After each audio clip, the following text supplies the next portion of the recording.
اعوذ باللہ من الشیطان الرجیم بسم اللہ الرحمن الرحیم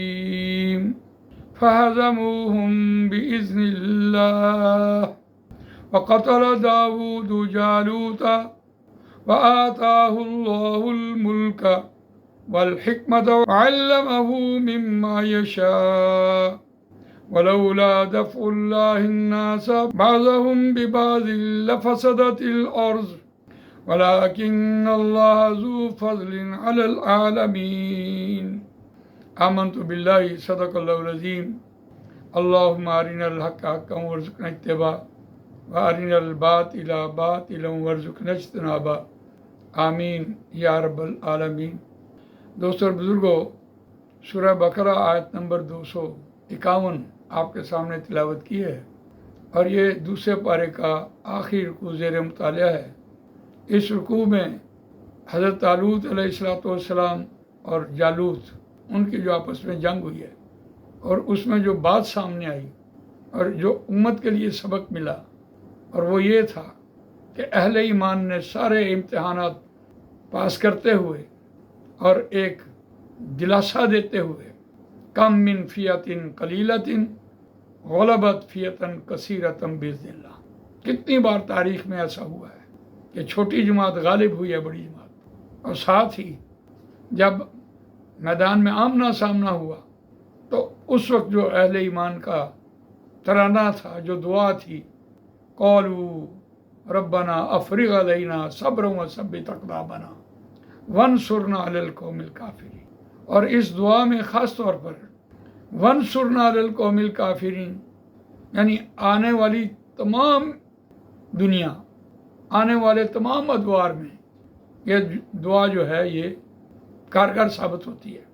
اور دعا کیا ہے؟ انہوں نے کہا، اے ہمارے پروردگار، انڈیل ہم پر صبر،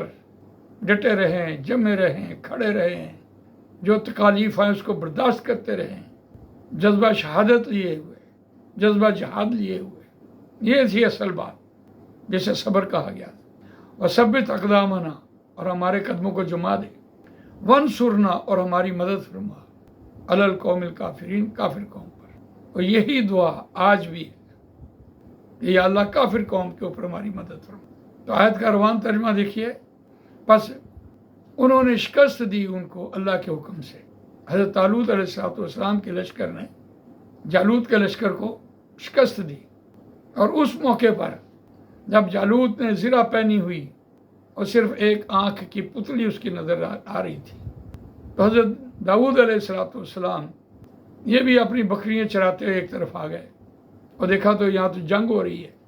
وہ بھی اس میں شامل ہو گئے۔ لیکن کمال بات دیکھیے، یہ گوپیے کے بڑے ماہر تھے۔ گوپیہ ہوتا ہے غلیل، انہوں نے باریک پتھر اپنے گوپیے میں رکھا، غلیل میں رکھا، اور نشانہ ایسا تھا کہ جالوت کی آنکھ سے پار ہو گیا، اور اس پر پھر حضرت داؤد علیہ السلام کو حضرت جالوت نے اپنا داماد بنایا، اور پھر حضرت داؤد علیہ السلام کو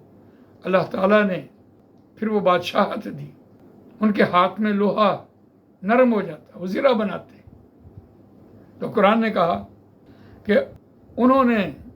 حضرت طالوت علیہ السلام نے جالوت کو شکست دی اللہ کے حکم سے، اور قتل کیا داؤد علیہ السلام نے جالوت کو، اور اللہ نے ان کو بادشاہت دی اور حکمت دی، دانائی دی، وعلمہ مما یشاء، اور اسے سکھایا جو کچھ اس نے چاہا۔ اور ایک اصول بیان ہوا، وَلَوْلَا دَفْعُ اللَّهِ النَّاسَ بَعْضَهُمْ بِبَعْضٍ لَفَسَدَتِ الْأَرْضُ، اور اگر اللہ انسانوں سے یہ فتنہ اور فساد ختم نہ کرواتا تو زمین میں رہنے والے فساد میں ہوتے، ان میں فساد برپا رہتا، امن کبھی بھی نہ ہوتا۔ تو گویا یہ جنگ جو ہے یہ امن کا باعث ہے، یہ شہادت جو ہے انسان کی، اللہ تعالیٰ نے بہت بڑا انعام دیا مسلمانوں کو، اللہ کی راہ میں قربان ہونے اور امت مسلمہ کے لیے ایک امن کا پیغام دے کے گئے، تاکہ اگر یہ فساد، فتنہ فساد دفع نہ ہو تو پھر فساد ہی فساد ہے۔ تو یہ جو جنگیں ہیں یہ انسان کے اندر امن پیدا کر دیتی ہے، اسے جینا سکھا دیتی ہے۔ تو یہی سبق اس آیت میں بھی دیا گیا کہ اگر اللہ تعالیٰ لوگوں کو ایک دوسرے سے دفع نہ کرتا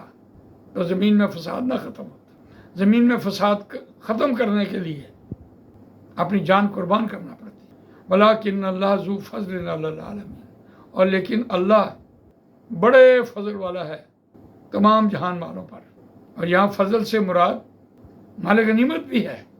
کہ انسانوں کے ہاتھوں میں جو مال غنیمت ہاتھ آتا ہے، جس کی خاطر انسان کسی وقت ترستا رہتا ہے، تو یہ بھی ایک ذریعہ ہے قوموں کے پروان چڑھنے کے لیے۔ تو اللہ تعالیٰ مجھے آپ کو قرآن مجید پڑھنے، سمجھنے، اس پر عمل کرنے، اس کو دوسروں تک پہنچانے کی توفیق عطا فرمائے۔